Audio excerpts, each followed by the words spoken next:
This may be the chipper I've been waiting for. What's happening, Panda Nation? Peter Von Panda here. In my hand here, I hold a chipper, and this is not really a new chipper to the market, but it is new to me because I didn't know it existed until recently. So I actually picked this up. It's by Mazel. It doesn't really have Mazel prominently branded anywhere, just a little bit on the hosel here, a little color fill, but it's kind of a stylized font there, so it's a little hard to tell. But I've had Mazel clubs in the past, and they are really affordable clubs that seem to do a very good job. So I've really liked the Mazel products that I have tried. And that's why I didn't hesitate to pick this up. One, because it was only 65 bucks, which is actually pretty cheap for any chipper. And two, the Mazel quality has actually really been nice. Now, a couple things that I want to show you on this, because I think there are some things to note before we go out and actually hit this, is that one, this actually looks very much like the square strike chipper or the ping chipper in many ways. In fact, it looks almost identical to the square strike.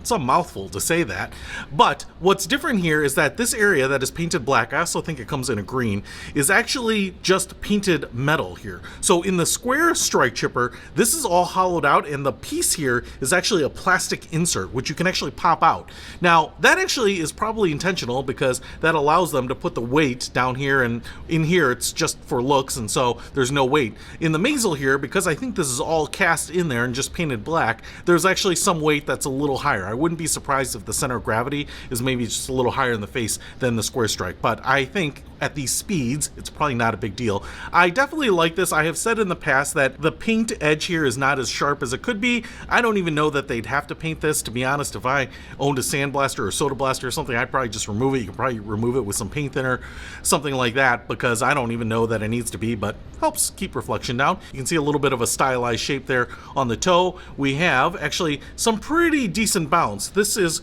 kind of vertical here. You can see that the trailing edge there is a little bit higher. I'd call it maybe 10 degrees. You can see maybe right here that this leading edge has a little bit of like a airplane wing, so it kind of curls up there. So I think it's going to be a bit of an anti-digging club. You can also see that it's slightly rounded, although it's very similar to regular golf irons, and then we have some style lines right there. Now you might be able to see here too that it says 60 degrees, and that's what really makes this interesting, is that most wedges are only about 37 degrees, somewhere in the 7-8 iron range. And in fact, the Cleveland Smart Sole chipper that I had is pretty aggressive with a 42 degree loft, which is actually pretty weak and gives you a little bit more flight. Why I was so interested in this, the 55 and the 60 degree chippers here, is that that is going to give me a lot more flight. And for me, I get that there is some bump and run, but usually I am dealing with pretty small greens, and what I want to do is get the ball to stop a little quicker. So I thought something like this might allow me to fly it X feet and then roll it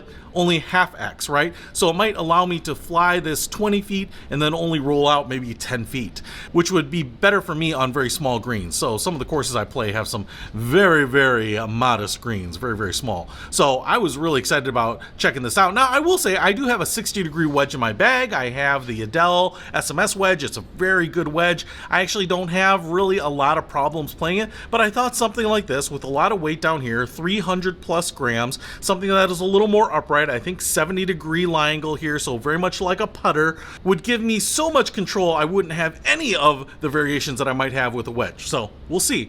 But I also want to show you here that it comes with this metal shaft, and this is where I want to give you my first reveal. Because Mazel is a discount brand or an affordable brand, however you want to say it, it doesn't come with a lot of frills. It actually comes with a head cover. But what they do, or at least what this vendor did, is they wrapped this thing in bubble wrap. Now, they wrapped it pretty good. It was pretty bulky, kind of like wrapped up in a parka. But when it got to me, what ended up happening is this. What you might be able to see there is that somewhere in the shipping, this little bad boy got bent. Now, it wasn't surprising to me given the way the sucker was packaged with just bubble wrap all the way around it. So, to be really honest, I'd rather them not include the small little pleather head cover and put it in a cardboard box or a tube or something like that.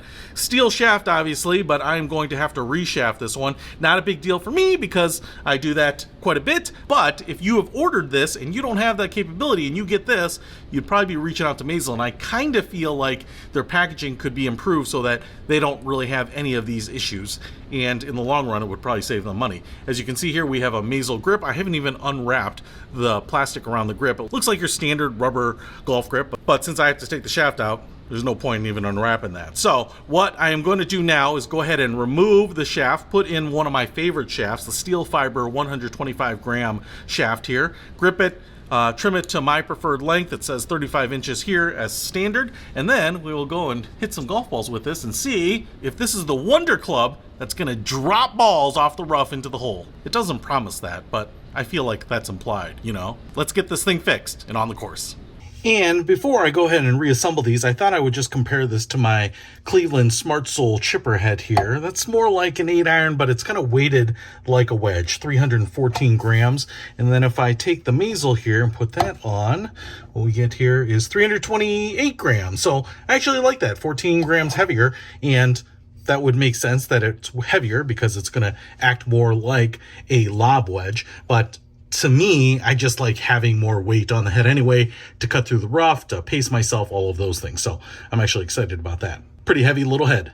All right, so I've been playing with this Mazel chipper here for a while, actually for weeks now, in the simulator, out on the practice range, and in several rounds of golf. And I have some thoughts on this. There are things that I love and things that I hate. So let's go over the things that I love, first of all. And the big obvious one here is this is a 60-degree chipper. There's pretty much nothing like it. I know Square Strike has something similar. You can see I have been using it. It is all grassed up, and this thing is pretty much awesome. It puts a flop shot in your bag. You know, one of the things that I said I really loved about the Hummingbird wedge is that it's a 70-degree wedge and that it puts a flop shot in everyone's bag. Even with the 60-degree wedge, a lot of people don't have that, and there are a number of reasons for that. A lot of people will hood their wedge and they don't want to play it open because they shank it off to the side or something like that. But what this does is even when you set up square with it, it will basically launch the ball pretty high, and that is just the nature of this loft. And so what this does is it sits pretty quickly. What I would say in general is that if you launch this, it pretty much sits in about anywhere from 100 to 50% of the carry. So, for example, if it is short, and I have figured out how to hit this pretty short with a 5-foot carry, it will probably roll about 5 feet. That's usually about the most it will roll relative to the carry. Now, the thing I have noticed here is that I can get this to carry about 15, no more than 20 feet, just in general, kind of using that same putting stroke, you know, not a full-on swing, which you can use, but, you know, one of the things that I want to do here is use this for control, so I'm always using kind of a putting stroke, rotating the upper body, and that means that I'm kind of maxed out around 15, 20 feet. The beauty of that is that at 15 or 20 feet, it seems to only roll out about 5 feet. That brings me to my first criticism about this. I wish this had maybe more of a trailing edge, almost more wedge-like, you know, just a little bit more up here, because I think the ball kind of rolls across the face, and what this doesn't do is impart a lot of spin on the ball. So what I'm kind of noticing is that it's kind of coming out without a lot of spin. It's landing and then still trickling out. Obviously, if you were opening up a wedge and cutting underneath, you might actually get that ball to kick back a little bit. This does not seem to do it, at least, you know, when you're setting up square to it, and so it's just kind of one of those things you're always going to get some roll. But that roll versus the carry tends to shrink the farther out you shoot it. So that's pretty good, and it really does sit quite well, especially when you don't have a lot of green to work with. You know, the 37-degree chippers, the issue with that is that, you know, they're rolling maybe 200% of what the carry is, and so the carry really isn't the issue. It's really kind of reading that green and getting the ball to stay online, right? So this is really nice because if you're just off the green and you don't have a lot of green to work with, this is the perfect club. All right, the other thing that I want to say is that this is really forgiving because of the loft. So the more loft you have, the more forgiving it is. But because this has so much loft, there just isn't really a big spread in how far you can hit this. Yes, maybe 5 feet on this end, 20 feet on this end. But if you go to a 37-degree chipper, you can definitely hit it 5 feet, but you can also probably hit it 20 yards if you really wanted to. This just takes off a lot of that stink off of the ball when you swing it because of the high loft on it, right? So the beautiful thing about this, and I noticed this on the course, is that I was chipping it well, putting it near the hole, but when I was chipping it badly, like I thought I put too much much on it. And even at one point I said, oh shoot, and the ball just kind of sat right by the hole. A friend of mine said, why were you upset with that? And I was like, oh, I just felt like I put way too much on it. I thought that was going to be really, really long. And what I realized is that because of how much loft you get, even when you feel like you send it long, and especially if you don't have a really good feel, you don't play enough to know exactly how to dial in that distance, this thing, just even when you hit it hard, doesn't go that far. So your window is pretty small of where it's going to land. And so even when I felt like I had a bad shot with this, it was much closer to the hole than I was expecting. And if I had done that with a 37-degree chipper or even a 45-degree chipper, I definitely could have sent it 15, 25 feet past the hole. So loft is very forgiving here, especially on distance. All right.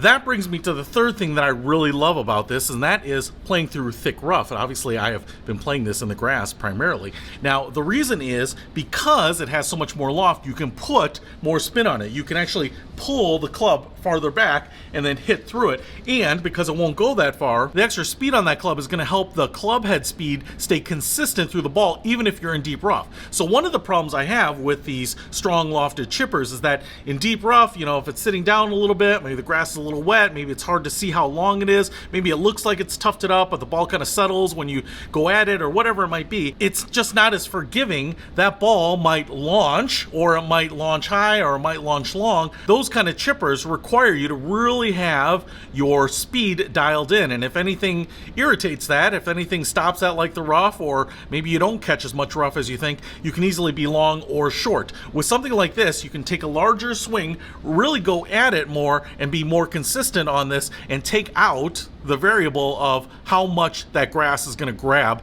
the club here. So I really like that too. The extra loft means that the different types of rough, maybe it's facing behind you, maybe it's facing with you, maybe it's leaning with you, whatever it might be, something like this helps you take more of a consistent swing and have a consistent result. All right, the last thing I love about this is that this one by Mazel here is dirt cheap. I mean, in terms of a golf club, it's something like $50 or $60. I don't know of any other single golf clubs that are this cheap.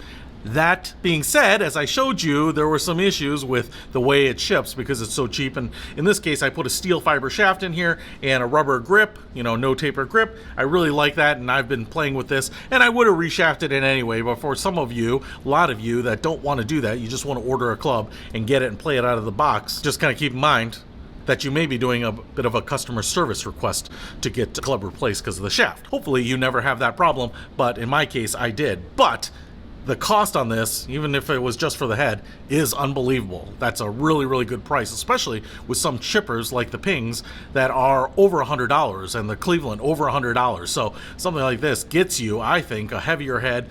The trailing edge, maybe it looks like 10, 12 degrees of bounce. I wish it had more, to be really honest. I wish it maybe trailed a little bit longer. I wish that maybe it had a bit of more rounded curve here, because there were some times when I could thin the ball, kind of blade it and send it quite a bit farther than I wanted to. And so I would have loved to have a little bit more bounce, especially when you are leaning it forward and taking away this bounce. In some cases here now, I think I'm zero bounce because, I've got it back in my stance and I'm kind of dragging that club through the ball. So a little bit more bounce here would have been nice. The other thing is I mentioned here is maybe a little bit more of a trailing edge. Obviously that's going to start looking a lot more like a wedge, but it gives me more surface area, especially if, the club is sitting way down and the ball's maybe tufted up just a little bit and it's hard to see. But a little more material up here might actually make sure that I impart more spin on it and make good contact with it.